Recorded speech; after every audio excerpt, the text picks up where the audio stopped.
The Conservatives are up and the Liberals are down. It looks like Mark Carney's honeymoon is over, and this is great news for the Conservatives. Let's look at the latest Abacus poll results and then explain what they mean.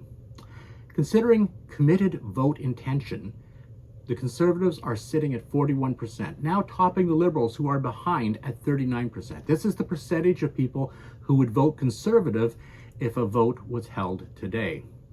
If we look a little deeper, we see that support for the Conservatives has been steady since the election, jumping up slightly in the latest poll, while the Liberals declined slightly.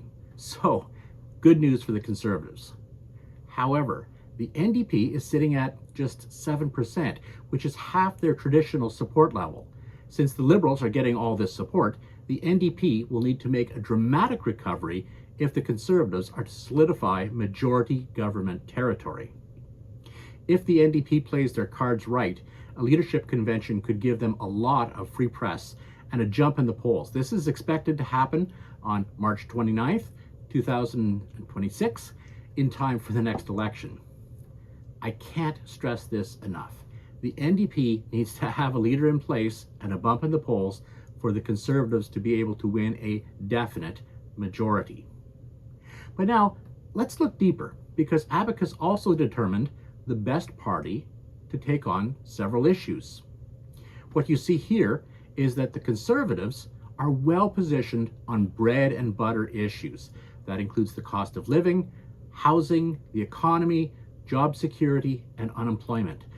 On these critical issues, the Liberals may be in power, but they have not convinced voters that they are the best to lead. It would appear that Mark Carney has not been able to convince voters on any of these key issues.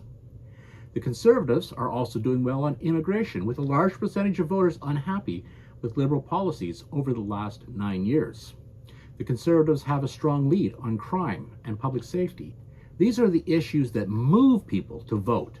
Specifically, do I have a job? Can I afford a place to live? And do I feel safe? On all of these issues, the Conservatives are polling very strong. So how does this correspond to potential seat counts? Polywave has taken the Abacus data and is projecting a Conservative majority government with 172 seats. And as a partisan Conservative, let's just say that puts a smile on my face.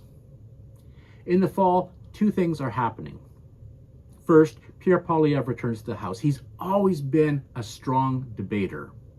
Expect to see Mark Carney on the defensive, because the honeymoon is over. The second thing is that Carney will be bringing down his first budget. For his sake, it had better be a popular one, or Poilievre will eat him alive. Last thing for today, 90% of my viewers are not current subscribers.